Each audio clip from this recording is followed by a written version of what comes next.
Es un vuelo agitado en un 737 que se encuentra en descenso a Nueva Orleans. Nos sacudíamos mucho. Los pilotos no se esperaban una tormenta tan violenta. Mayday, Mayday, TACA 110 en tormenta. Estamos hablando del equivalente a una bomba atómica. Todo se oscureció. Las alarmas comenzaron a sonar en la cabina de vuelo. Perdimos un motor. Los dos. Sin empuje, el avión no llegará lejos. No creo que lo logremos. No hay potencia en los motores. 38 pasajeros enfrentan un panorama aterrador. Se estrellarán en minutos. Allí aterrizaremos. Así es, amigo. Vamos. A menos que la tripulación del vuelo 110 de TACA pueda realizar una de las mayores hazañas en la historia de la aviación comercial. Bien.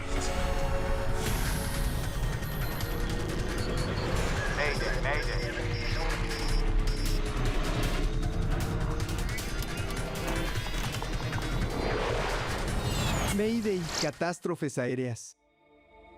La siguiente historia es real y está basada en informes oficiales y declaraciones de testigos.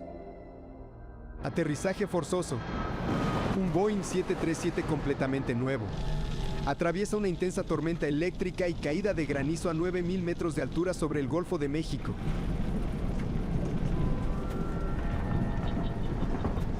Vamos a tener mal tiempo por un buen rato. La aerolínea TACA es una empresa familiar pequeña y tiene su sede ubicada en El Salvador. El vuelo 110 de TACA salió de Belice hace menos de 2 horas y tiene destino a Nueva Orleans. Entre los 38 pasajeros, nadie quiere llegar a Estados Unidos tanto como Lee Bermeister. Estuve en Costa Rica aproximadamente por un mes, donde mi apéndice se rompió y me tuve que operar en un pueblo chico. Fue un momento aterrador. Ya quería volver a casa. La tripulación está lidiando con un temporal muy diferente a las condiciones anteriores del vuelo. Yo recuerdo que era un día que cuando salimos de Belice muy soleado, todo iba bien. De un momento a otro, el cielo de una tarde preciosa se volvió completamente oscuro. Están volando por encima del Golfo de México en mayo. En esta época del año, el clima es impredecible. Tormentas violentas pueden llegar a formarse en tan solo minutos.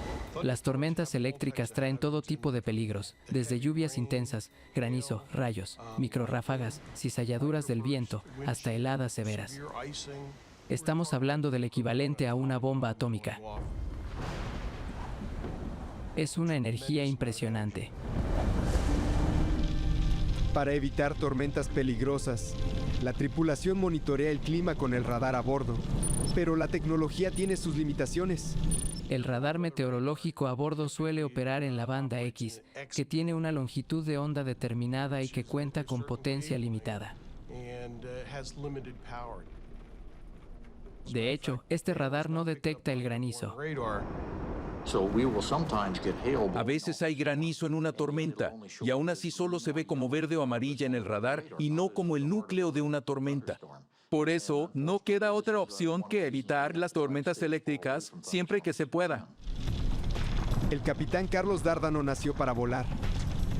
A los 29 años ya es la tercera generación en una familia de pilotos. APU listo. Desde que era chico, siempre fue mi sueño convertirme en piloto y estar constantemente rodeado de aviones. El capitán Dárdano demostró sus grandes habilidades al superar obstáculos impresionantes. 6 años antes, en 1982, volaba para una empresa pequeña de aviación general. Era un negocio de taxis aéreos por todo el país. El Salvador se encontraba en plena guerra civil y lamentablemente Dárdano quedó atrapado en medio del fuego cruzado. En una pista pequeña cubierta de hierbas, unos guerrilleros me dispararon en el rostro. Gravemente herido, logró llevar a sus pasajeros a un lugar seguro. Despegamos y, volando bien bajo entre los árboles, llegamos en unos 20 minutos al aeropuerto principal. Salvó su vida, pero perdió su ojo izquierdo. Me dispararon y la bala me atravesó por aquí. Pero Dárdano jamás renunció a su sueño. A pesar de su visión deteriorada, se convirtió en un piloto comercial certificado. TACA 110, pista 28, aproximación final a descenso. A discreción del piloto, sigan a 1200. Gracias. TACA 110 a 1200. El copiloto Dionisio López ya superó más de 12,000 horas de vuelo. Él y Dárdano han volado juntos en muchas ocasiones. El capitán Arturo Soleil es un instructor de vuelo que trabaja para la aerolínea TACA. Se encuentra a bordo el día de hoy para observar el rendimiento de este nuevo avión. Es un avión modelo 737-300 y fue entregado a la aerolínea TACA hace tan solo un par de semanas. El granizo rayará la pintura. Nos preocupaba que se arruine la pintura porque era un avión completamente nuevo. El 300 es la incorporación más reciente en la serie de aviones de pasajeros bimotores más exitosa a nivel mundial. Es más aerodinámico que el modelo anterior de la serie. El diseño de su motor también es completamente nuevo y de última generación. Cuando vuelas un avión nuevo que está valorado en millones, con pintura nueva y todo perfecto, es emocionante para la tripulación y todos, más al ser pequeña, era muy importante. A 50 kilómetros del aeropuerto de Nueva Orleans, el avión comienza su descenso final. Es como chocarse con un muro. Había demasiada turbulencia dentro de la cabina de vuelo. También había mucho ruido y trozos de hielo de granizo impactaban contra la estructura del avión. Por favor, permanezca sentado con el cinturón de seguridad puesto. Era terrorífico y los rayos no paraban. Había muchas turbulencias y nos movíamos bruscamente de un lado a otro.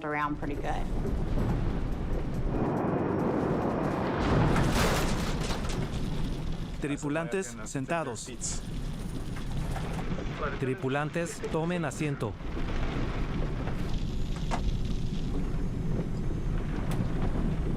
De manera inesperada, a unos 5,000 metros de distancia del suelo, la situación se vuelve aún más aterradora. Entonces eso para mí me pareció súper extraño porque a mí nunca me había pasado que en medio de una turbulencia se fueran las luces. Todo se oscureció. Las alarmas comenzaron a sonar en la cabina de vuelo. Todos los instrumentos se apagaron. Probé con los aceleradores un par de veces, intentando simplemente volver a controlar el avión. No hay potencia en el motor. Entonces vi que no teníamos nada de energía. Cero. La velocidad es suficiente para planear, pero no por mucho tiempo. Al planear perderá altitud rápidamente. La falta de energía significa que no hay electricidad para todos los sistemas a bordo. En la torre de control de Nueva Orleans, el vuelo 110 ya no aparece en el radar. TACA 110 indique en altitud. Soy del control de aproximación de Nueva Orleans, escuchan. Sin energía no hay forma de comunicarse con el avión.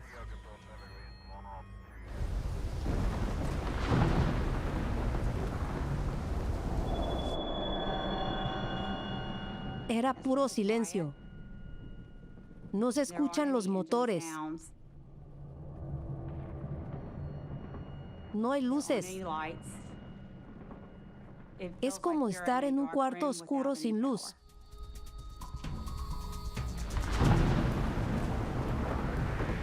En menos de un minuto, el 737 desciende casi 300 metros. Continúa cayendo. Caemos a 450 metros por minuto. Sin energía, es imposible reiniciar los motores. Éramos conscientes de que no teníamos mucho tiempo para buscar dónde aterrizar o para pensar cómo íbamos a hacerlo, y no sabíamos si íbamos a poder arrancar los motores de nuevo. El altímetro y el indicador de actitud tienen una batería de reserva. ¿Solo eso funciona? Activa la APU.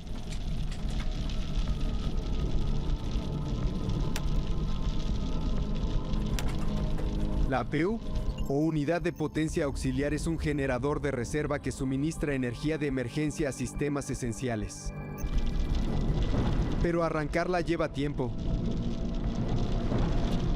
Con cada segundo, el vuelo 110 de TACA se va aproximando cada vez más hacia las aguas que hay debajo.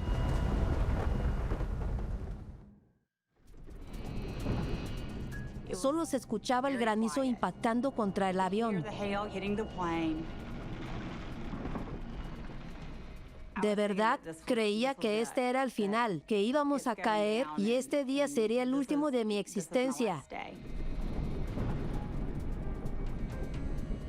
Controla los calibradores. Sin energía en los motores, el avión de última generación se ha convertido en un planeador de 43 toneladas. Nos preguntábamos si podíamos activar la APU rápido. Planeábamos en una tormenta eléctrica mientras luchábamos con la energía.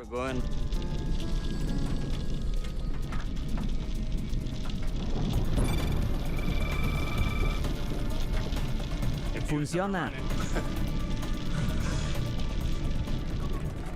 Y cuando regresaron las luces, yo me sentí tranquilo. Dije, bueno, ya estuvo. Fue algo que sucedió, pero que no va a pasar para más.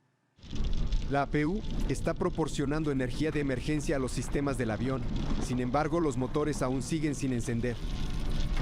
Para arrancar los turboventiladores, los tripulantes deben seguir el procedimiento para un reinicio total del motor. Marcha lenta.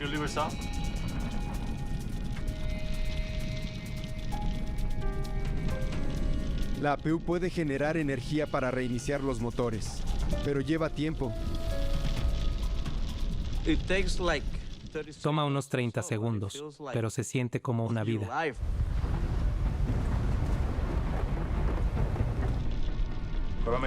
Comunícate con Nueva Orleans para salir de aquí. Mayday, Mayday. TACA 110 en tormenta. Necesitamos vectores a la pista. Perdimos un motor. 2. Ambos motores, los dos. Entendido. Ambos motores del TACA 110. El controlador sabe que necesita aterrizar el avión lo antes posible, incluso si eso significa enviarlo a otro aeropuerto. TACA 110, giran a la izquierda hacia 280, vectores a base naval, pista 22. El vuelo 110 aún está a 32 kilómetros de Nueva Orleans, por lo que el avión tiene más chances de aterrizar en una base naval de Estados Unidos a 27 kilómetros. Pero no llegará a ningún aeropuerto a menos que los tripulantes logren arrancar el motor. 9:30, ya.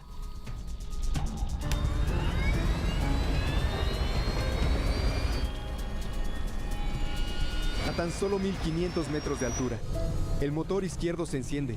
Velocidad.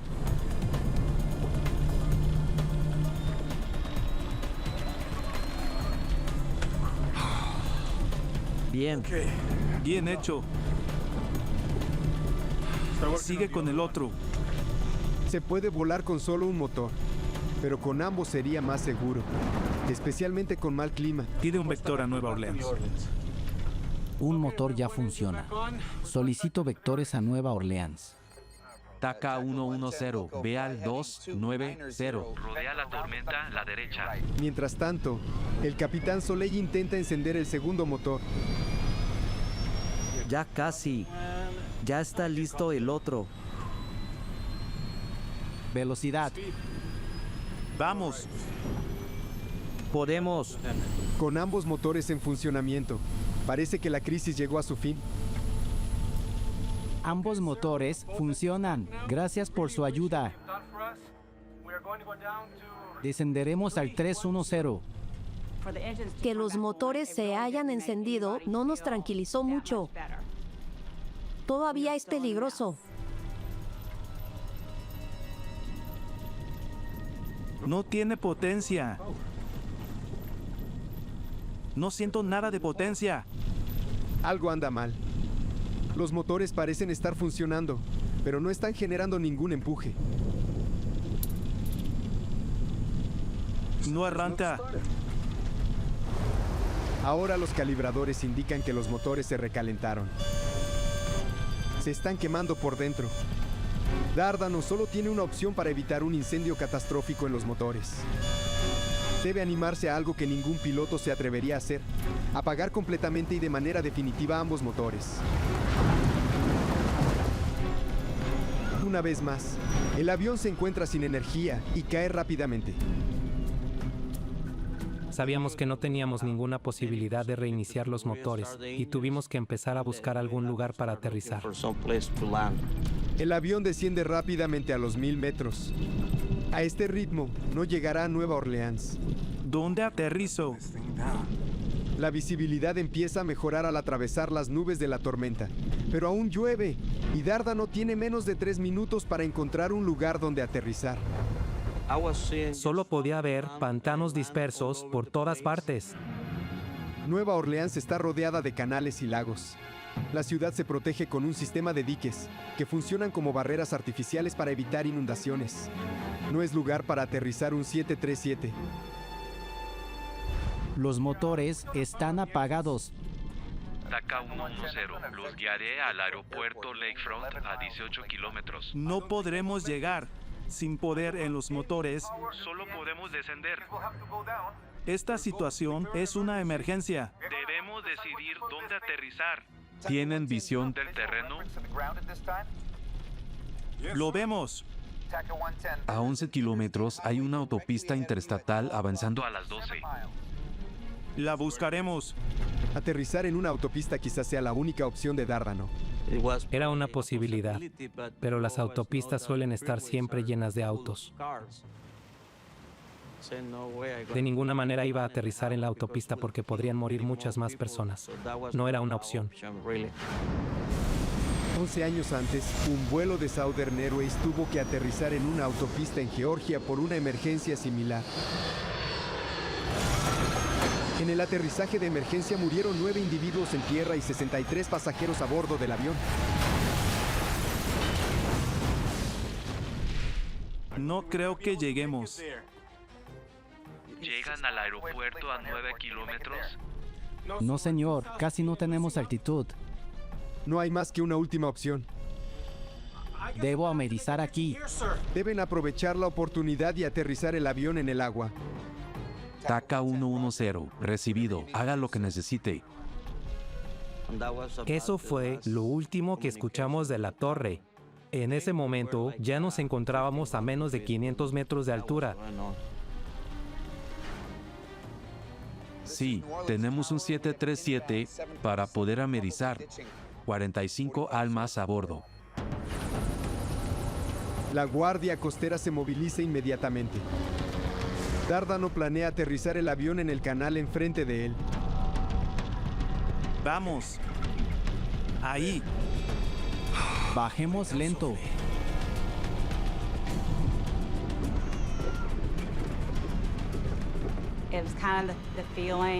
Todos en el avión creíamos que no íbamos a sobrevivir. Se sentía como el apocalipsis. Era nuestro fin. Disculpa. Lo siento, pero no tengo más información en este momento. Entendía lo que decía el azafato solo por su lenguaje corporal. Se les notaba la angustia. El 737 solo puede permanecer en el aire por un minuto más. Mientras Dárdano busca de un tramo seguro del canal para realizar el aterrizaje, surge una nueva alternativa. Miren, miren ese de allá. Entonces López vio el dique que se encontraba paralelo al canal al cual nos aproximábamos. ¿Bajamos a la hierba? Sí, señor. Aunque más corto y estrecho que una pista de aterrizaje, el dique es más seguro que el agua. ¿Allí aterrizaremos? Así es, mi amigo. Solo lo lograrán si actúan rápido. Prepara la cabina.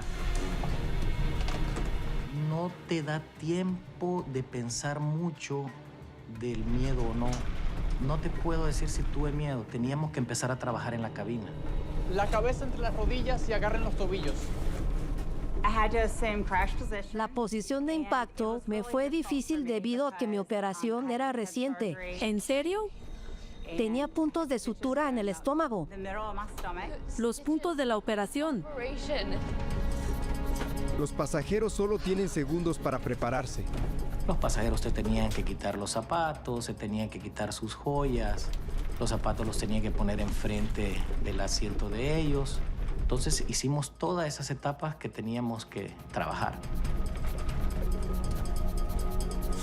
El control de tráfico aéreo ya no detecta el 737 en el radar. El controlador pide a otros aviones que lo rastreen. Sexto a Kilo Alfa, revisen al sureste. A 6 kilómetros, perdimos al 737 allí. Dígame qué ven. Entendido. Kilo Alfa a Sexto. Lo intentaré.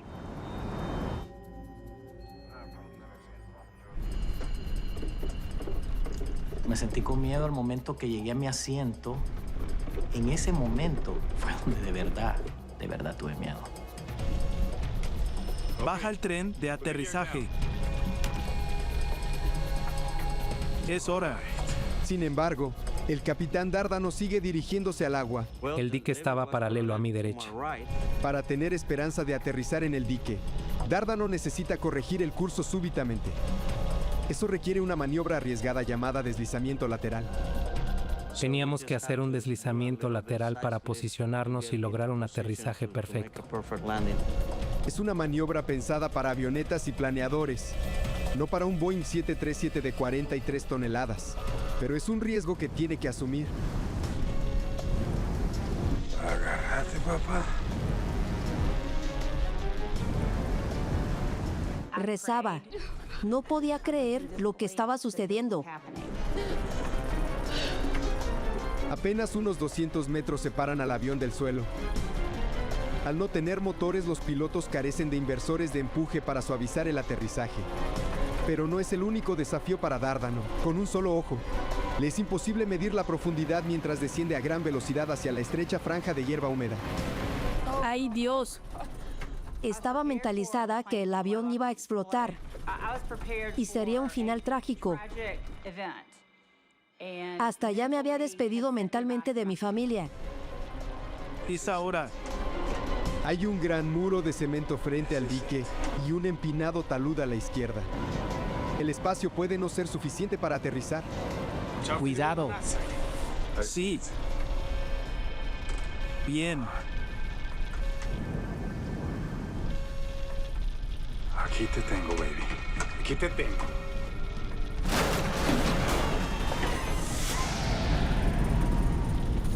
Aterrizamos con una rueda y luego la otra. Fue un aterrizaje duro. Si el cinturón se rompía, hubiéramos salido disparados. Debido a la hierba mojada, el avión corre el riesgo de derrapar fuera del dique hacia el agua. Solo me concentraba en mantener el control, no frenar y no fallar en el último instante. Los spoilers estaban fuera. Entonces, simplemente pensábamos que podíamos hacerlo, que íbamos a lograrlo.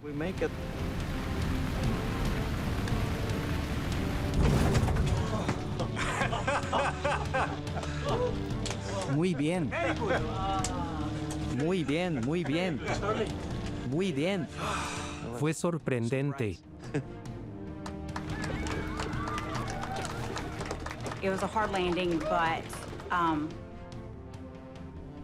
Fue un aterrizaje difícil, pero estuvo bien porque seguíamos con vida.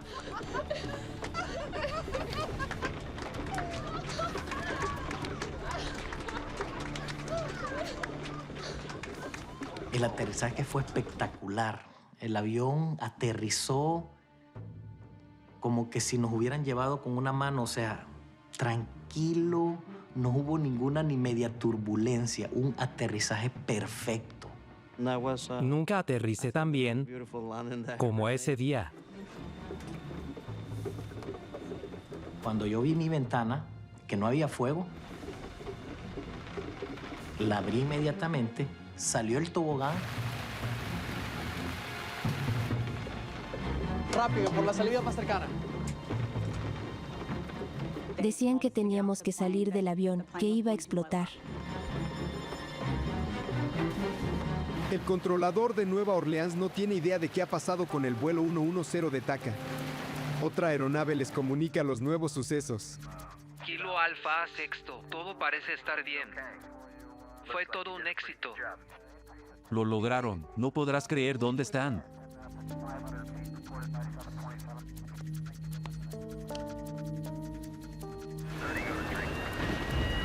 Por primera vez en la historia, un 737 sin motores logró aterrizar de forma segura fuera de un aeropuerto. Ahora los investigadores deben averiguar la razón por la cual los motores tan sofisticados de un avión completamente nuevo fallaron así.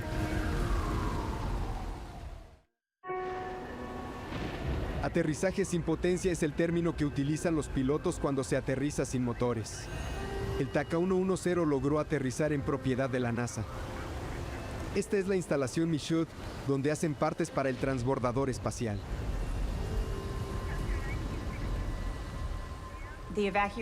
La evacuación fue rápida y no tardamos en salir. Deslizamos por el tobogán.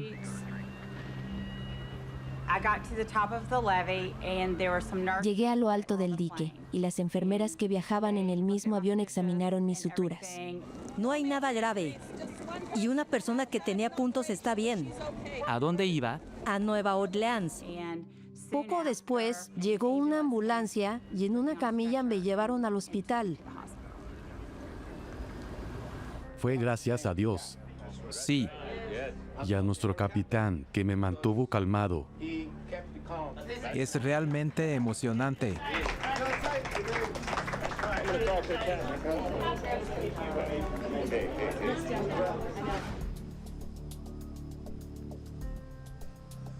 No lo puedo creer. A las pocas horas de la emergencia, los investigadores llegan y comienzan a examinar el avión dañado.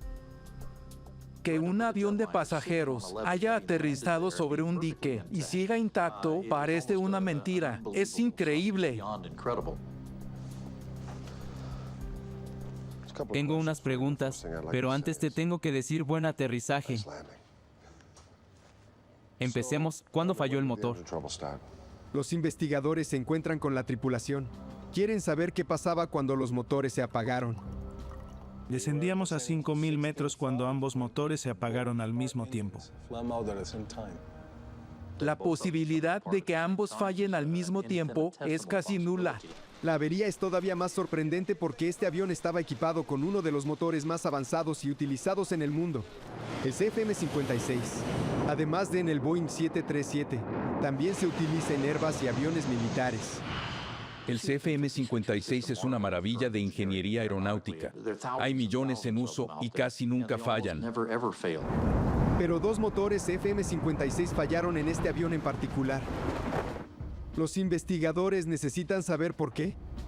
No he volado en muchas tormentas así. Las condiciones meteorológicas llaman la atención. No es normal que los motores se apaguen mientras están en vuelo. Por eso, investigamos la causa. Podría ser una causa ambiental debido a que estaban volando con lluvia y granizo. Cuéntame más. Los vientos eran violentos, con demasiada lluvia y granizo. Casi no veíamos por la ventana. Por las abolladuras en el fuselaje se descubrió que el granizo era de casi 3 centímetros de diámetro. Sí, el granizo fue tan fuerte como para dañar el exterior del avión. Los investigadores se preguntan si también pudo haber afectado el motor. Un motor turboventilador consta de un sistema de ventiladores y aspas. Un ventilador grande ingresa aire al motor. Una serie de aspas comprime el aire que entra, el cual se combina con el combustible para inflamarse y así hacer girar las turbinas situadas en las profundidades del motor.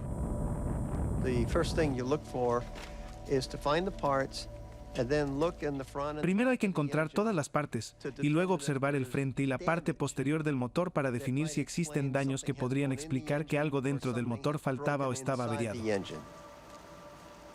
Para ver dentro del motor, usan un boroscopio. Se coloca una mini cámara en el extremo del instrumento. Así se puede mirar la parte caliente del motor.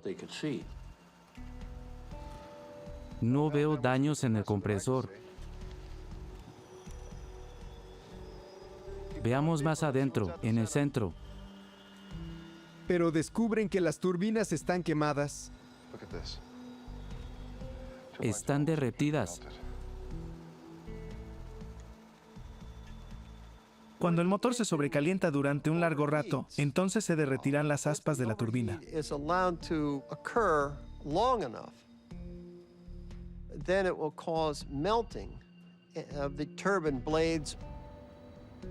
¿Cuándo vio la advertencia de temperatura? Sucedió apenas los encendimos. Al estar derretidas las aspas, ya no es posible que se genere empuje con ese motor. Las turbinas quemadas no explican por qué el motor dejó de funcionar en primer lugar. Por alguna razón, los motores se detuvieron, se reiniciaron y solo después se quemaron. Pero antes de que la búsqueda de respuestas pueda continuar, los investigadores se enfrentan a otro problema. El avión comienza a hundirse.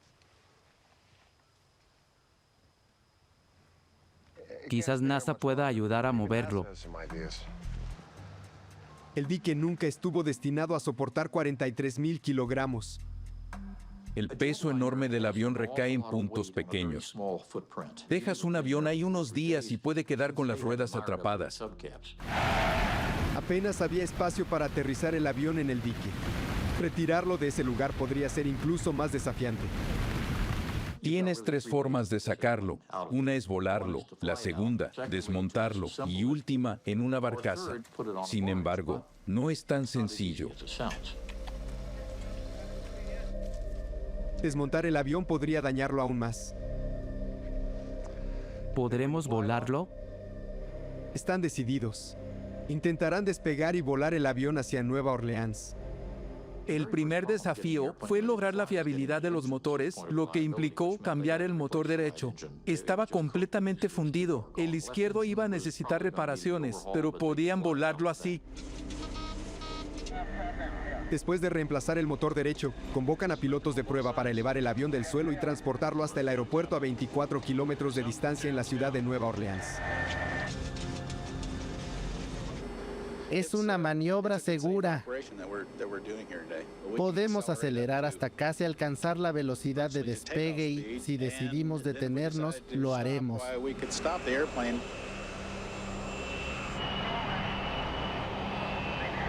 Sin el peso de los pasajeros y con poco combustible, el avión logra alcanzar la velocidad necesaria para despegar en tan solo 365 metros.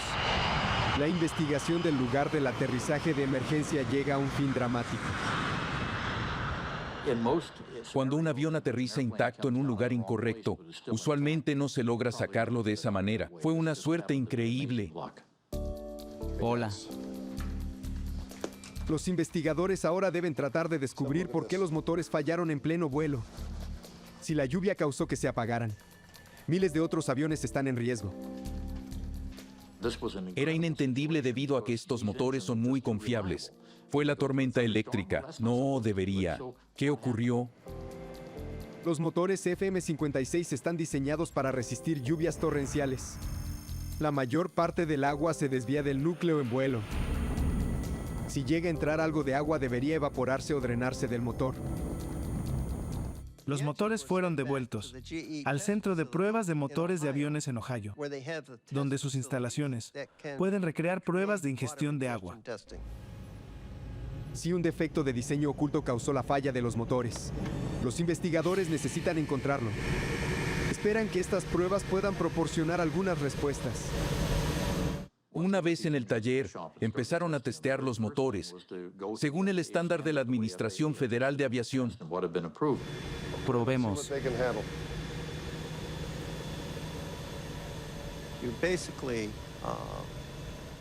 Básicamente, unas boquillas rocían agua directamente hacia la entrada del motor y se ajusta la cantidad de agua en proporción a la cantidad de aire para simular las condiciones de vuelo.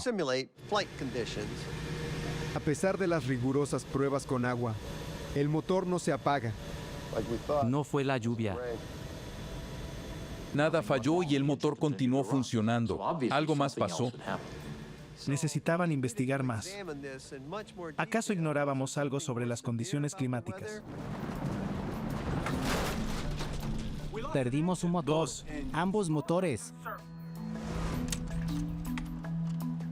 Los investigadores estudian todos los datos disponibles sobre la tormenta que de alguna manera provocó la caída del vuelo 110. Fue una tormenta de granizo. En el caso del Taka, teníamos un sistema frontal hacia el norte, junto con vientos fuertes, en dirección vertical que causaron múltiples impactos de granizo. En las latitudes del sur no sueles ver demasiadas tormentas de granizo. Fue anormal.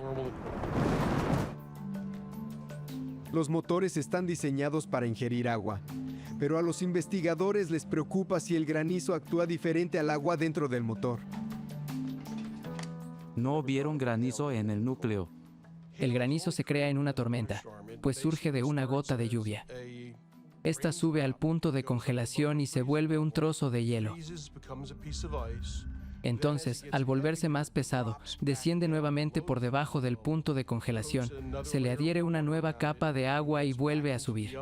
De nuevo, el proceso se repite. El granizo está compuesto por múltiples capas de hielo alrededor de una partícula. Los investigadores descubrieron que los motores estaban diseñados para resistir el impacto de granizos de cierto tamaño. La Administración Federal de Aviación comprendía granizo de 3 a 5 centímetros de diámetro. Parte del granizo que el Taka 110 enfrentó era más pequeño. Esos pedazos más pequeños de granizo podrían haberse colado entre las aspas del ventilador y del compresor, así acumulándose dentro del motor hasta derretirse. En teoría, el granizo no influye en el núcleo central, pero ¿y si lo hubiera hecho? Los investigadores calculan cuánto granizo pudo entrar al núcleo del motor. Luego estiman el volumen de agua que el hielo derretido habría producido. Es mucha agua. Los investigadores quieren averiguar si este exceso de agua sobrecargó los motores y provocó la falla. Intentemos con más agua. Llevan a cabo una nueva prueba de ingestión de agua, pero ahora con aún más cantidad de agua para representar la presencia de granizo en los motores. Si imitaban la cantidad de agua, quizás harían que falle. Incluso a una velocidad extremadamente alta, el motor no falló.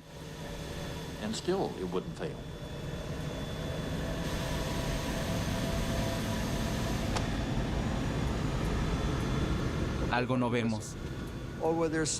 Había algo único en la manera en que operaba el motor, que podría haber causado la pérdida de potencia.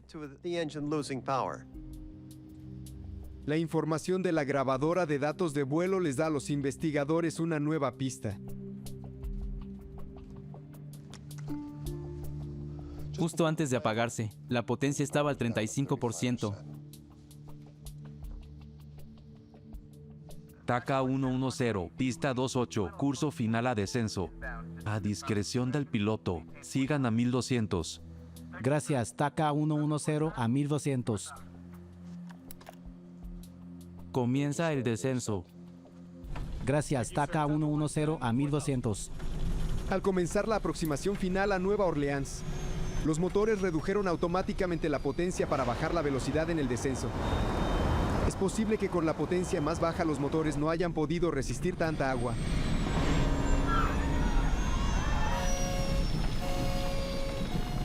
Todas las pruebas fueron con los motores a alta velocidad, pero el avión descendía a Nueva Orleans. Repiten la prueba, en esta ocasión con los motores a menor potencia. Queremos ver qué pasa al añadir la misma cantidad de agua con motores al 35%.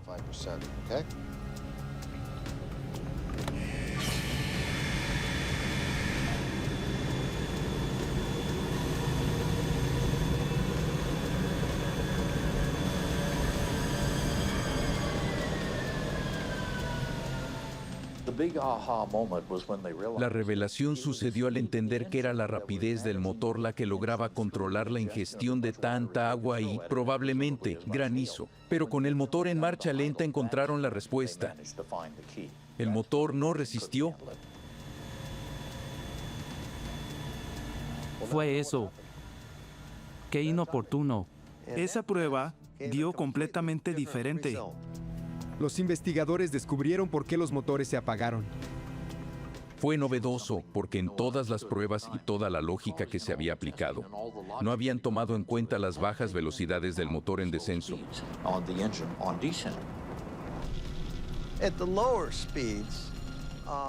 A velocidades bajas, el granizo tiene más impacto y puede filtrarse por los espacios entre las aspas del ventilador, atravesarlas y así ingresar directamente al núcleo. Los motores se llenaron de granizo y agua y se apagaron. Ahora, solo un misterio queda sin resolver. No tiene potencia. Todavía no se sabe qué sucedió después de que se reiniciaran los motores. No arranca. ¿Por qué se sobrecalentaron y terminaron fallando?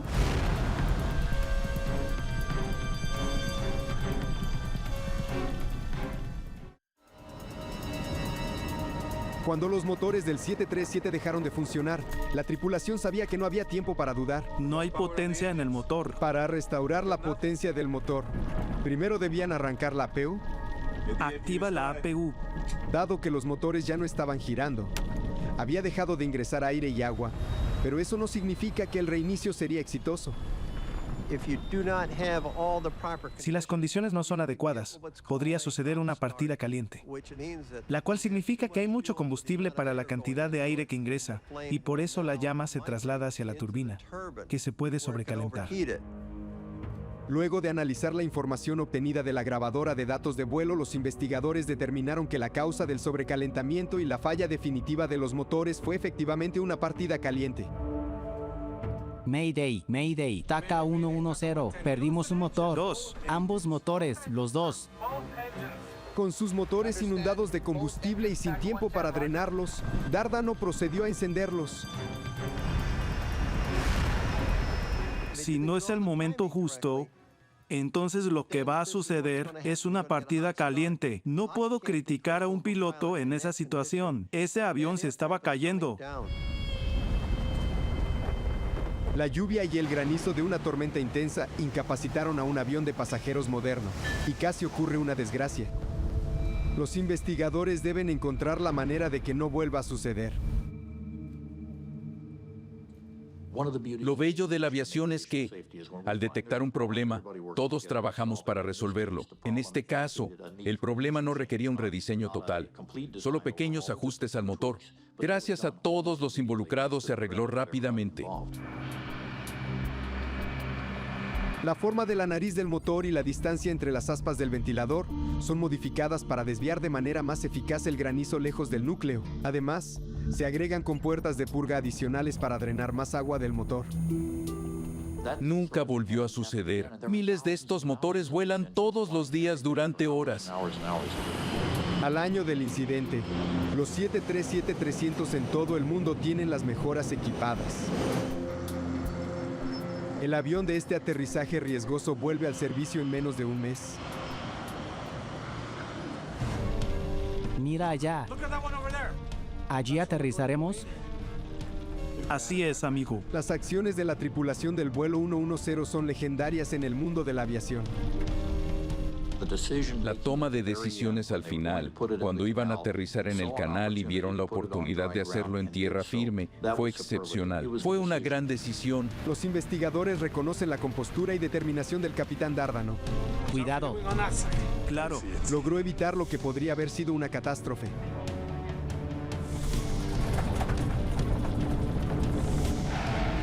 El capitán Carlos Dárdano es considerado un héroe en los medios.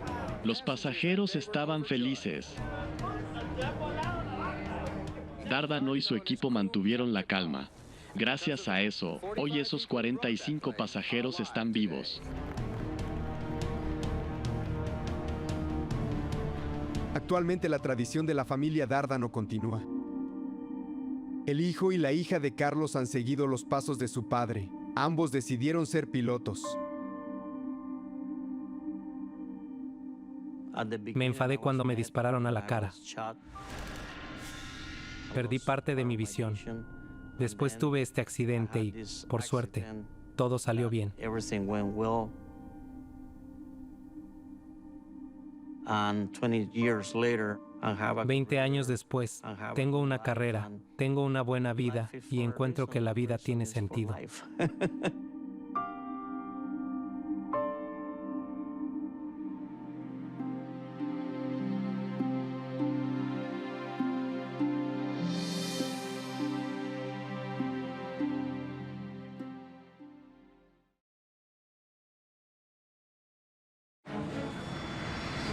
Un Boeing MD-87 atraviesa la densa niebla de la mañana. El accidente fue inevitable. Fue una tragedia.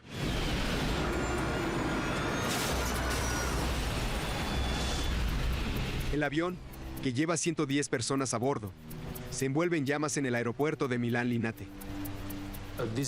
Es el accidente más grave de la historia en Italia. Lo increíble es que nadie en el aeropuerto notó la catástrofe todavía. No vimos nada. Pasan minutos valiosos. Es llamativo que Control de Tráfico Aéreo no haya notado lo ocurrido enseguida. Aparecen personas heridas buscando ayuda. Se ve fuego al final de la pista. Recién en ese momento, las autoridades se dan cuenta de que algo anda mal. Válgame Dios. Estamos en uno de los aeropuertos más concurridos de Europa.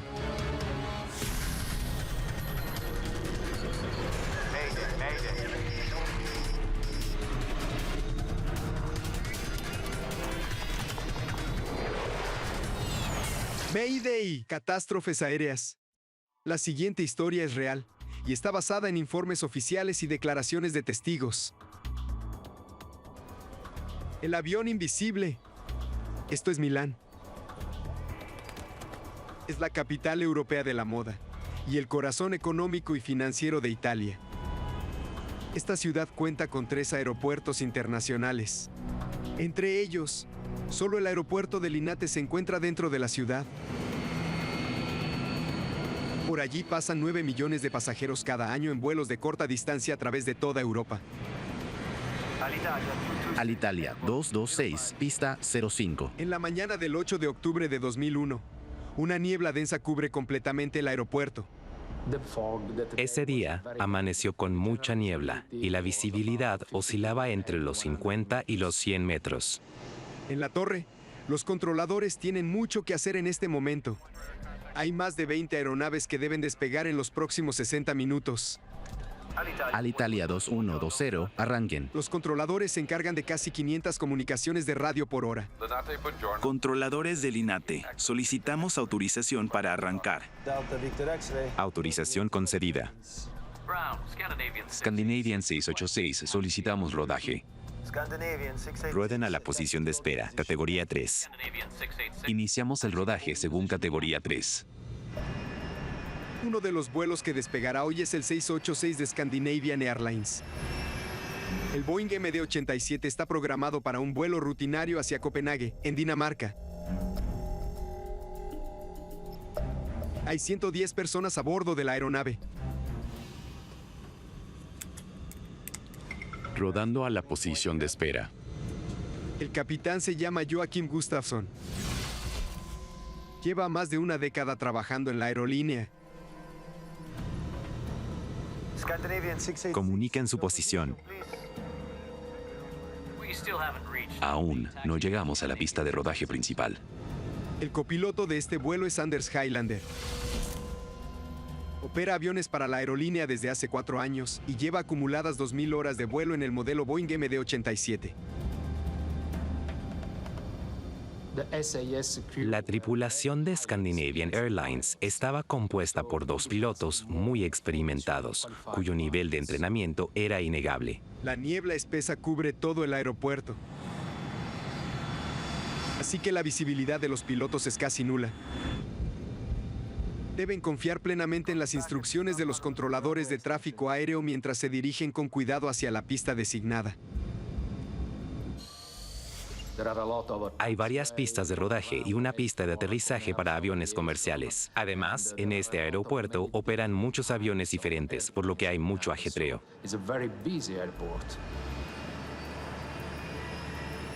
Desde lo alto de la torre, los controladores de tráfico aéreo suelen tener una vista clara del aeropuerto, pero ese no es el caso hoy. Air 1937, ¿dónde están? entre el 18 y Delta. Eso es casi frente a la torre. Él es Paolo Sacchetti, el controlador de rodaje que hoy está a cargo de guiar las aeronaves hacia el comienzo de la pista de aterrizaje en la que despegan aviones cada 2 minutos. Ruedan al norte por la pista 5 derecha. Llámenme en la barra de parada de la pista principal. Tiene muchas aeronaves que atender debido a las condiciones climáticas. Díganme su ubicación. La pista de rodaje principal. Sí, estamos ingresando a la pista de rodaje principal. A las 8:01 de la mañana, Paolo Sacchetti pasa el Scandinavian 686 al controlador de la torre para las últimas instrucciones de despegue. Buenos días. Estamos en camino a la pista 36 derecha. Pónganse en la fila de espera para ingresar a la pista. Entendido. La tripulación debe esperar detrás de otros aviones que despegarán desde la pista principal del aeropuerto de Linate, que es la 36 derecha. Alitalia 226 pueden despegar. Avisen cuando avancen. La visibilidad no es un problema en pleno vuelo, pero sí lo es en tierra, porque los pilotos dependen por completo de los controladores de tráfico aéreo. Confirmen su posición. Veo la marca S4. De acuerdo. Mantengan el supresor de estáticos y los llamaré. Revisa el peso. 57 toneladas. Revisión completa. Scandinavian 686. No hay viento. Activen el modo ident en el transpondedor. Una vez que el avión de adelante despega, la tripulación del vuelo 686 comienza su carrera de despegue por la pista de 2.400 metros de longitud. Estamos en carrera de despegue. Autoacelerador activado. Activa el empuje.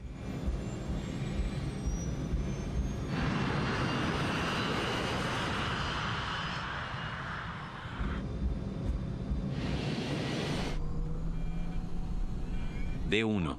La nave avanza a 140 nudos. Rotación. Los pilotos logran que el avión se despegue del suelo.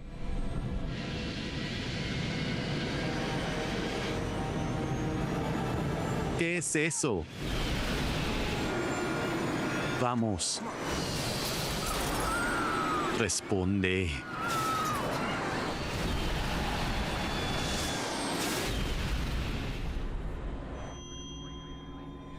El vuelo 686 de Scandinavian Airlines acaba de sufrir una catástrofe.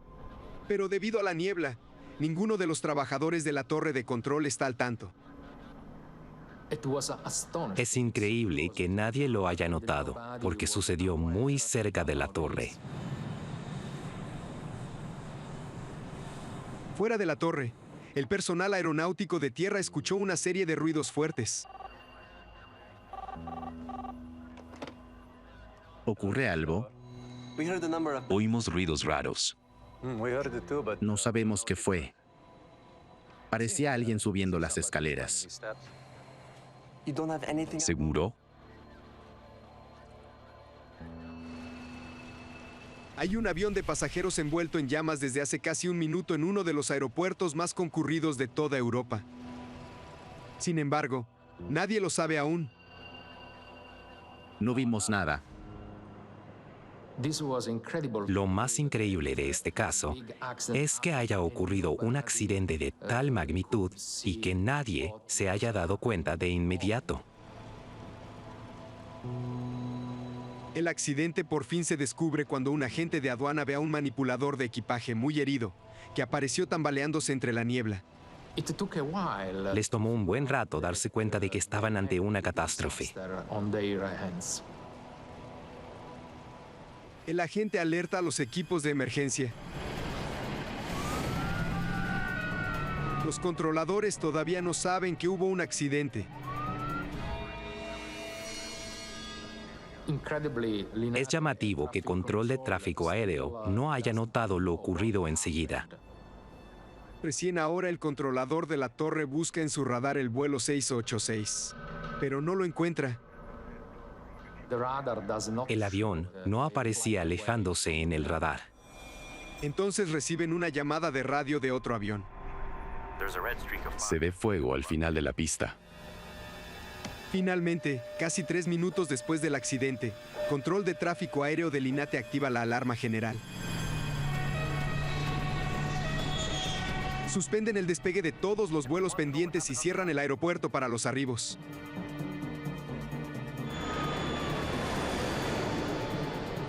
El vuelo 686 de Scandinavian Airlines se estrelló y explotó durante el proceso de despegue. Pero todavía nadie sabe qué tan grande es la magnitud de esta catástrofe.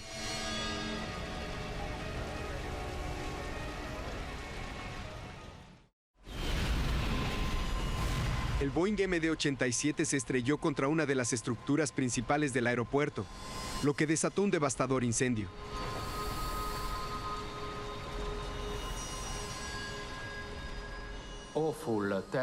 Fue terrible. El techo del depósito se derrumbó en su totalidad y el avión de Scandinavian Airlines quedó hecho pedazos. Fue lamentable ver los cuerpos sin vida.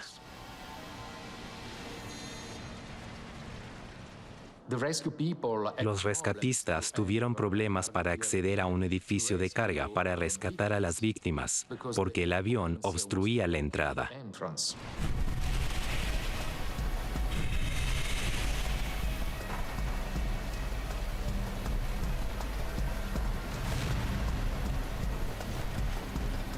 Ya pasaron alrededor de 14 minutos desde el accidente, mientras los equipos de emergencia combaten el fuego.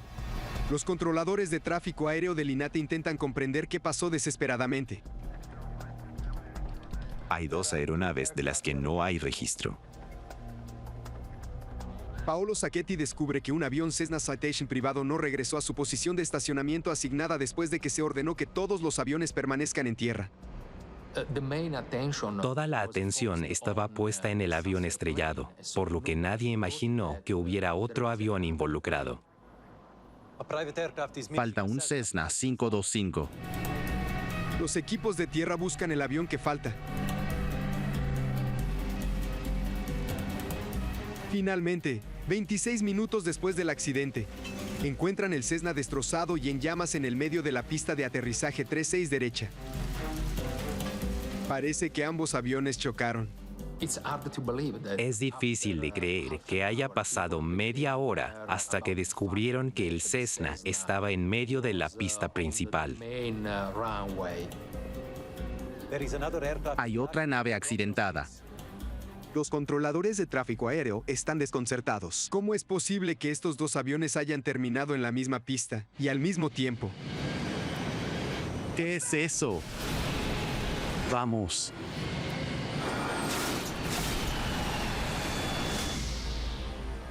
El saldo es 2 aviones destruidos y un depósito de equipaje en ruinas. La magnitud de la tragedia es abrumadora. Pronto se hace evidente que no quedan sobrevivientes en ninguno de los 2 aviones. El accidente les costó la vida a 110 personas en el vuelo de Scandinavian Airlines y a 4 personas en el Cessna. Dentro del depósito que se derrumbó, murieron otras 4 personas, de modo que el total de fallecidos asciende a 118.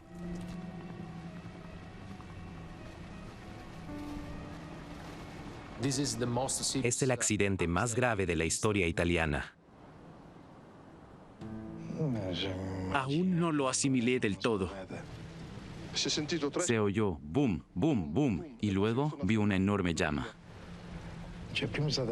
Primero, hubo un choque. Después, salió un aire extremadamente caliente desde adentro, que me provocó quemaduras en la cabeza. Válgame Dios. Mario Pica es el investigador principal de la Agencia Nacional de Seguridad de los Vuelos o ANSB, pero no está a cargo de la investigación en el lugar del accidente. Me llevó unas horas acceder a la escena. En Italia, los accidentes aéreos se tratan como crímenes. Por eso la policía tiene prioridad en la escena. Tras un accidente aéreo en Italia, se pone en marcha una investigación criminal, en la que las autoridades policiales analizan los hechos. Pica tiene otro objetivo. Era fundamental descubrir qué había sucedido y por qué, para evitar que ocurriera otra tragedia. Gracias.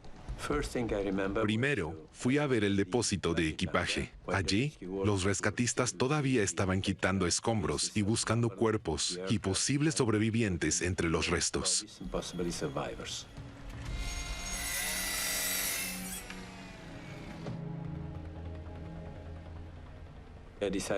Decidí acercarme a ver el Cessna que seguía en la pista. Hice un bosquejo del mapa que representaba la posición de los restos de los aviones para reconstruir la dinámica del impacto. Los fragmentos del Cessna y del MD-87 estaban todos mezclados. Mario Pica, que es el investigador principal y también piloto, sabe que la información más valiosa en cualquier desastre aéreo proviene de las cajas negras. Pero el Cessna no estaba equipado con un registrador de voces de cabina ni con un registrador de datos de vuelo. La ausencia de registradores de datos de vuelo fue un gran obstáculo, porque son útiles para determinar con precisión qué pasó. La Junta Sueca para la Investigación de Accidentes envía un equipo de expertos a Milán. En él se encuentran el especialista técnico Tom Zollner y el investigador principal Frank Christensen de Scandinavian Airlines. Trabajarán junto con Mario Pica para aclarar el accidente. Nos pidieron que colaboráramos en la investigación del accidente. Necesitamos una autorización. En Italia, investigaban los accidentes de otra forma. Iniciaban una investigación criminal y los investigadores debíamos esperar. Diablos. Eso nos molestó, porque queríamos ver el estado de los aviones y los restos en la escena del siniestro, pero no nos dejaron acercarnos al lugar del accidente. Los medios de comunicación de todo el mundo hablaban del accidente. El vuelo de Scandinavian Airlines terminó en tragedia. Todos se preguntaban cuáles fueron las causas de la catástrofe del Linate. ¿Quiénes fueron los responsables de esto? Los investigadores pronto hacen un descubrimiento preocupante sobre el aeropuerto de Linate. Entonces, ¿hubo muchos accidentes similares? Los controladores reportaron un promedio de casi una incursión en la pista por semana. Al parecer, los 9 millones de personas que utilizan este aeropuerto cada año han estado en peligro desde hace un tiempo. Nos sorprendió enterarnos de las incursiones. Menos de un mes antes de la catástrofe, casi ocurrió otro choque entre aviones en la misma pista. Una aeronave ingresó a la pista mientras otra estaba despegando. No podíamos creer que esto ocurriera tan a menudo en el aeropuerto de Linate. Es evidente que algo anda mal en este concurrido aeropuerto. La mañana después del accidente, los investigadores enfrentan presión nacional e internacional para descubrir qué sucedió. Se rezó por las víctimas, que hasta ahora es el peor desastre aéreo civil en Italia. Al fin, todo el equipo de investigadores obtiene acceso al lugar del accidente. Todos éramos investigadores capacitados, por lo que sabíamos qué analizar y cómo hacerlo. Pero las autoridades han puesto un gran obstáculo en su camino. ¿Dónde está el avión? La policía ordenó a los empleados del aeropuerto retirar los restos de la pista y alejarlos del depósito de equipaje. Nos enojamos mucho. Cuando movieron los restos del accidente, hicieron desaparecer información muy valiosa para la investigación. Los restos de ambos aviones se apilaron sobre un helipuerto alejado del lugar del accidente. Encontrar el registrador de voces de cabina del vuelo 686 será un enorme desafío ahora. No encontramos el registro de voces.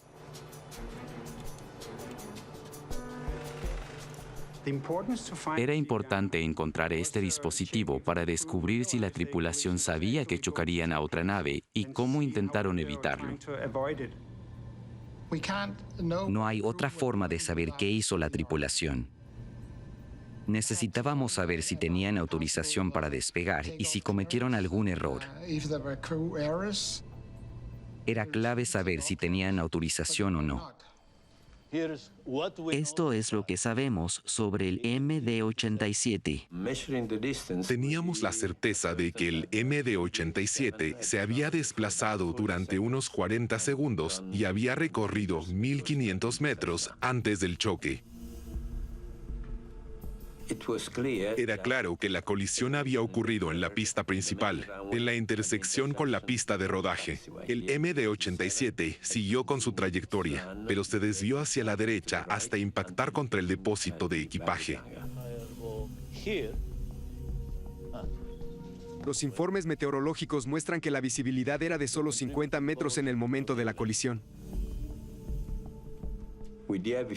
Esa mañana había mucha niebla, por lo que el factor meteorológico tuvo mucho que ver con el accidente.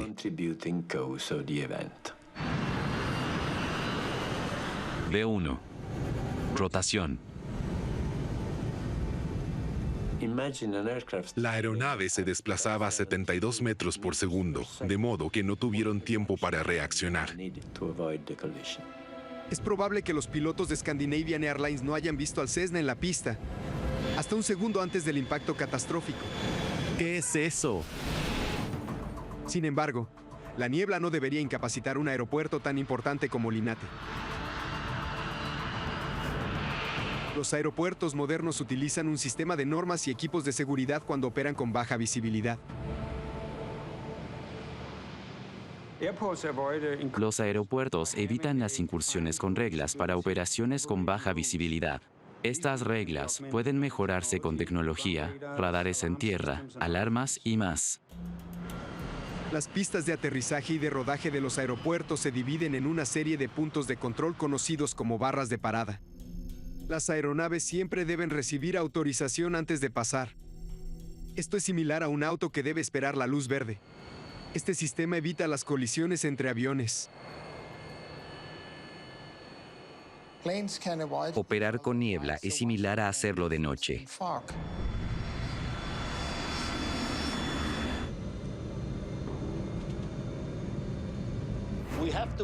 Debemos tener esto. Tuve una primera hipótesis. Error del piloto. Quizá algún piloto se había equivocado. El piloto de uno de los aviones se encontraba en el lugar equivocado. Los investigadores necesitan saber cuál de ellos. El peor desastre aéreo de la historia ocurrió en condiciones extrañamente muy similares. Sucedió en la isla de Tenerife en 1977.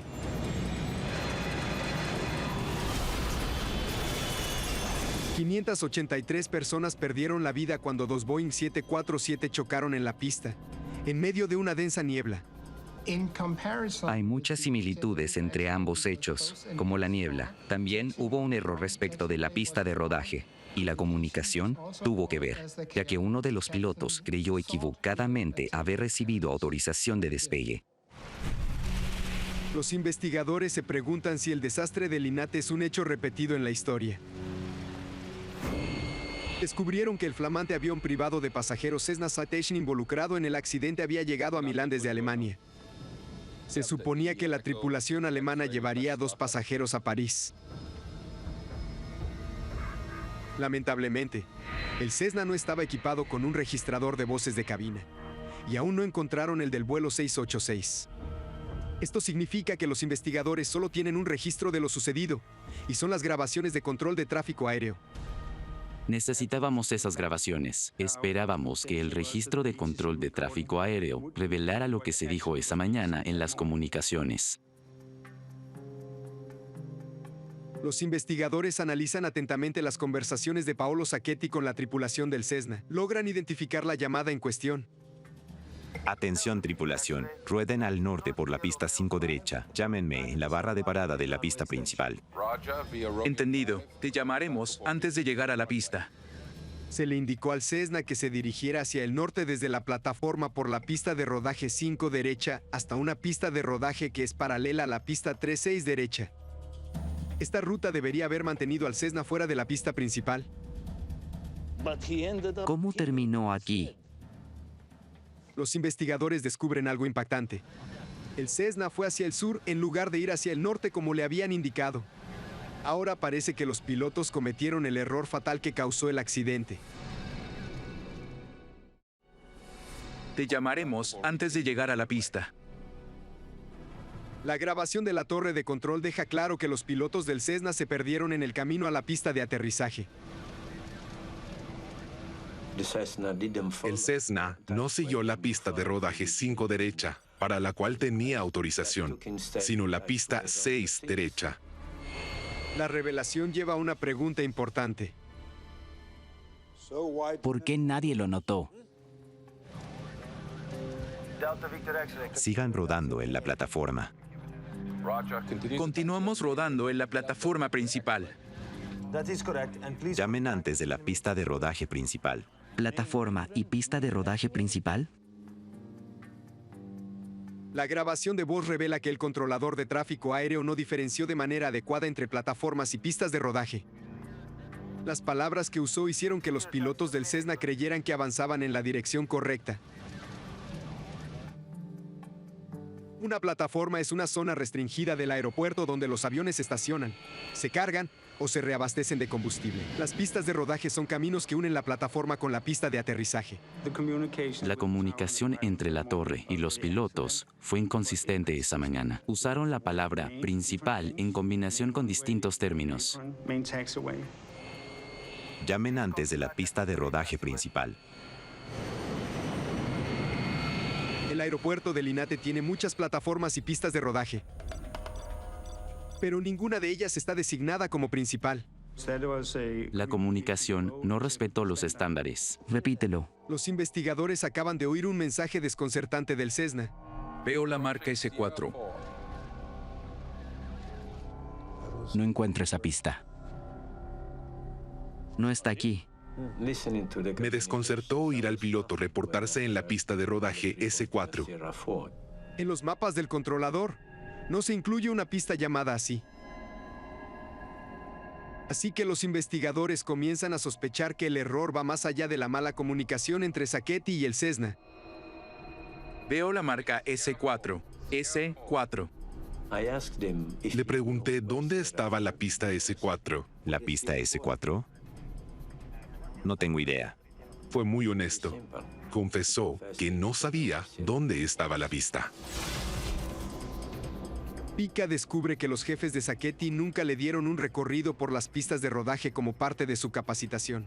Veo la marca S4. Atención, tripulación. Quédense en la barra de parada. Los llamaré.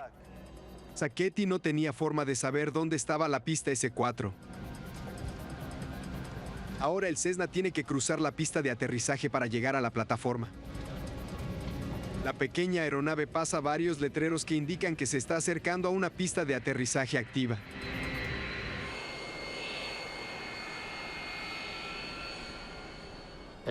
El controlador no detuvo al Cessna. Atención, tripulación. En ese momento, la torre autoriza al MD-87 a despegar. Scandinavian 686 pueden despegar. Sigan por la plataforma principal. Sacchetti debería haber detenido al Cessna, Avanzamos por la plataforma principal. pero pensaba que se encontraba en la pista 5 derecha. El piloto del Cessna comete un error fatal. Justo en el momento en que el MD-87 se desplaza a 260 kilómetros por hora, el Cessna cruza la pista de aterrizaje.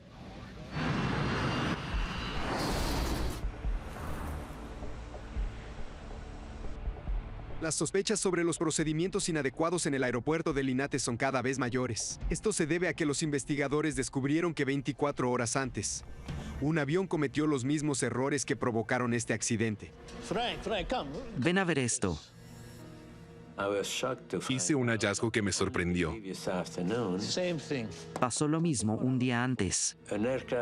Una aeronave había sido autorizada para rodar hacia la pista 5 derecha, Parece que ocurre siempre. pero rodó por la pista 6 derecha. Como ese día no había niebla, los pilotos vieron que había otro avión en la pista y no chocaron.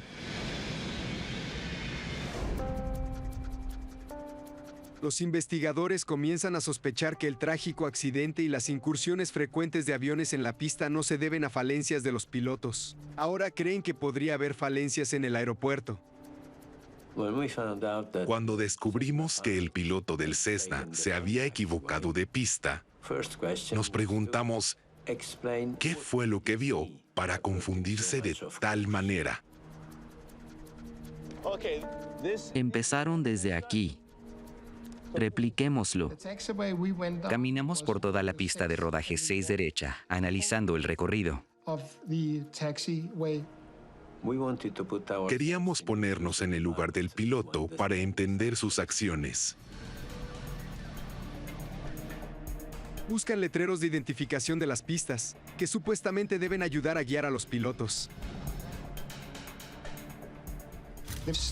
La señalización se encontraba en muy mal estado. Era bastante escasa y además estaba rodeada de césped alto.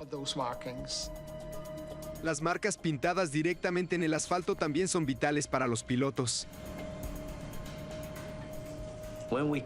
Finalmente, llegamos a la intersección entre la pista 5 derecha y la 6 derecha. Allí vimos que las marcas del pavimento estaban tan mal pintadas que incluso con buena visibilidad costaba leerlas. Entonces, entendimos por qué un piloto que no conocía el aeropuerto podría haberse equivocado al buscar las pistas 5 derecha o 6 derecha. Las marcas borrosas ayudan a explicar por qué el Cessna giró a la derecha cuando debería haber girado a la izquierda para evitar la pista de aterrizaje. También descubren por qué el piloto del Cessna mencionó una pista que el controlador no conocía, designada S4. Veo la marca S4. Allí dice S4, pero no aparece en el mapa. La marca S4 estaba en la pista de rodaje 6 derecha, que llevaba a la pista de aterrizaje, pero no aparecía en ningún mapa. Veo la marca S4. Mensaje recibido. Si el controlador hubiera sabido dónde estaba la marca S4, se habría dado cuenta de que el Cessna iba en dirección contraria y que se aproximaba a la pista de aterrizaje. Pero la señalización inadecuada y los mapas desactualizados no logran explicar el choque. Como todos los aeropuertos modernos, el aeropuerto de Linate tiene alarmas con sensores de movimiento para evitar incursiones en la pista. La alarma acústica debería haber funcionado y nos preguntamos por qué no lo hizo. En los registros de las comunicaciones de control de tráfico aéreo, no se indica que haya sonado ninguna alarma cuando el Cessna cruzó la barra de parada.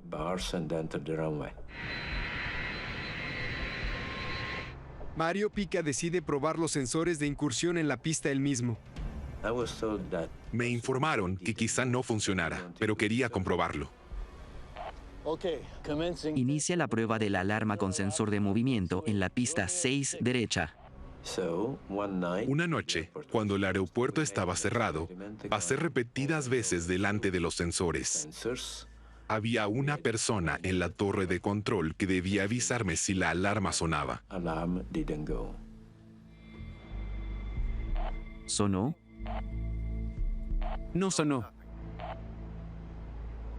Otra vez. Al final, descubrimos que las alarmas se habían desactivado hacía años. Fue para evitar que sonaran innecesariamente cuando cruzaban animales o pasaba un vehículo durante el control nocturno. Ya pasó una semana desde el accidente y los investigadores todavía no han localizado el registrador de voces de cabina entre los restos de la aeronave. Encontrar el registro de voces era clave para confirmar que no hubo problemas antes del choque. Empezamos a buscarlo en la enorme pila de escombros, acero y demás, y finalmente pudimos encontrarlo.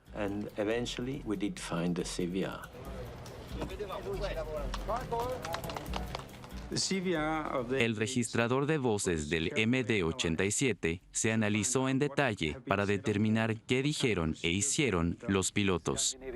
Pueden despegar en la pista 3-6. La grabación muestra que la tripulación sí recibió la autorización adecuada para comenzar el despegue en la pista de aterrizaje 3-6 derecha. Procedemos a despegar. La tripulación de Scandinavian Airlines no fue parte de la causa del accidente, sino que fueron víctimas de las deficiencias del aeropuerto. Los investigadores identificaron un último factor decisivo que resalta lo peligrosas que se habían vuelto las condiciones en el aeropuerto de Linate. No hay ningún radar en tierra. Hace años que no lo hay. El radar en tierra que había en el Linate se había desinstalado y el nuevo llevaba años guardado en cajas y sin usarse. No sé por qué. Los radares en tierra de los aeropuertos detectan el movimiento de todas las aeronaves y otros vehículos. Son un equipamiento esencial para la seguridad en aeropuertos concurridos. Este tipo de radar es útil para saber lo que está ocurriendo en todo el aeropuerto, incluso cuando hay baja visibilidad. Podemos afirmar que, si el radar de control de movimiento en tierra hubiera estado instalado, el controlador habría notado a la aeronave cruzando la barra de parada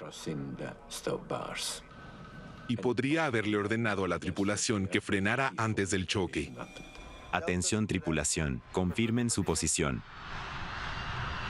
El Cessna tomó el camino equivocado debido al mal estado de la señalización en la pista de rodaje. Además, los controladores no podían seguir bien su trayectoria por la falta del radar. Si a esto le sumamos la niebla, la catástrofe era inevitable. Cuando el Cessna y el MD-87 empezaron a moverse, ya estaban condenados. El accidente fue inevitable. Pueden despegar en la pista 3-6. Sigan rodando en la plataforma. Estamos en carrera de despegue. Avanzamos por la plataforma principal. B1. Rotación.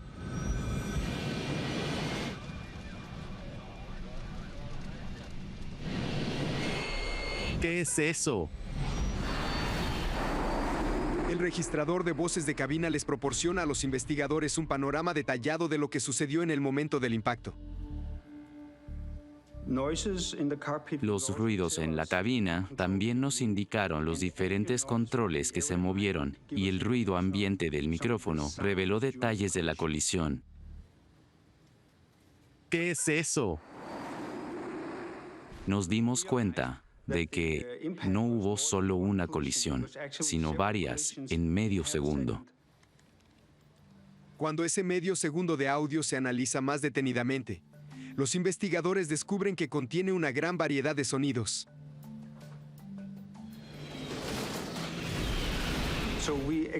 Expusimos estos datos en el esquema que representa la trayectoria del sonido. De ese modo, pudimos determinar que hubo varios puntos de impacto durante la colisión. El meticuloso análisis ayuda a los investigadores a entender mejor cómo fue el momento del choque entre los dos aviones en la pista. El tren de aterrizaje delantero del MD-87 impactó contra el estabilizador del Cessna. Enseguida, el tren de aterrizaje izquierdo del MD-87 impactó contra la parte externa del ala derecha del Cessna. El impacto de mayor magnitud fue cuando el tren de aterrizaje derecho del MD-87 atravesó la cabina del Cessna. Los investigadores concluyen que el MD-87 perdió el motor derecho tras el impacto. Esto hizo que fuera casi imposible elevar el avión del suelo. Pero no del todo. Vamos. Los pilotos logran elevarlo brevemente. Después de la colisión, el MD-87 logró volar por un momento. Según los registros, el avión estuvo en el aire casi 9 segundos. El capitán intentó hacer volar el avión. Vamos, responde. Intentó acelerar el motor izquierdo. pero este tenía muchos restos del choque dentro. El piloto hizo un gran trabajo. Intentó controlar la nave. Trató de evitar otra colisión hasta el último minuto.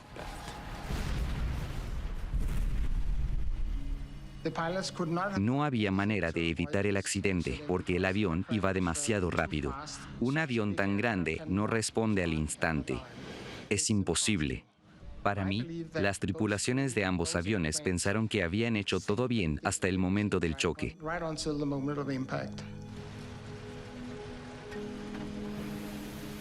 Ahora está claro que las falencias graves del sistema de control del aeropuerto de Linate condujeron directamente al choque.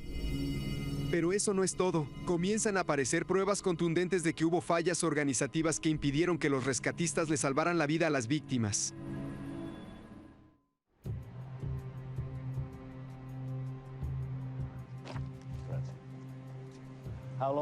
¿Cuánto tiempo después sonó la alarma? Los investigadores comienzan a descubrir evidencia de cómo las fallas en el aeropuerto empeoraron la situación. Llamen antes de la pista de rodaje principal. Hay un detalle estremecedor. ¿Ocurre algo? Los restos del Cessna se hallaron 25 minutos después del accidente. Cuando los bomberos llegaron al lugar, todos los ocupantes estaban muertos. Las autopsias confirmaron que 3 de los ocupantes del Cessna presentaban concentraciones elevadas de humo en los pulmones. Esto indica que seguían vivos tras el impacto del MD-87. Se quemaron vivos. El Cessna estuvo en llamas más de 20 minutos. Si el rescate al Cessna hubiese llegado antes, los 2 pilotos habrían sobrevivido.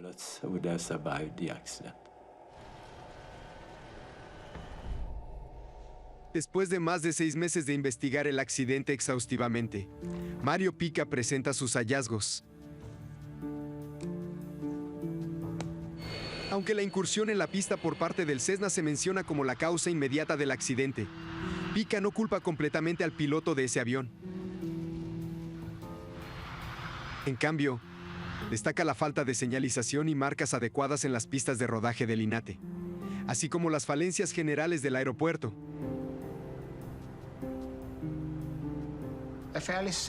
El aeropuerto de Linate tiene una sola pista de aterrizaje principal, por lo que debería ser sencillo colocar los letreros y las pinturas pertinentes. Pero todo lo que podía salir mal, lo hizo ese día en Linate. Rueden al norte por la pista 5 derecha y llamen en la barra de parada de la pista principal. Para algunos de los involucrados, las consecuencias son muy duras. El controlador de rodaje Paolo Sacchetti, junto con altos funcionarios de las agencias que supervisan el aeropuerto de Linate, reciben sentencias de prisión. El juicio desató un intenso debate.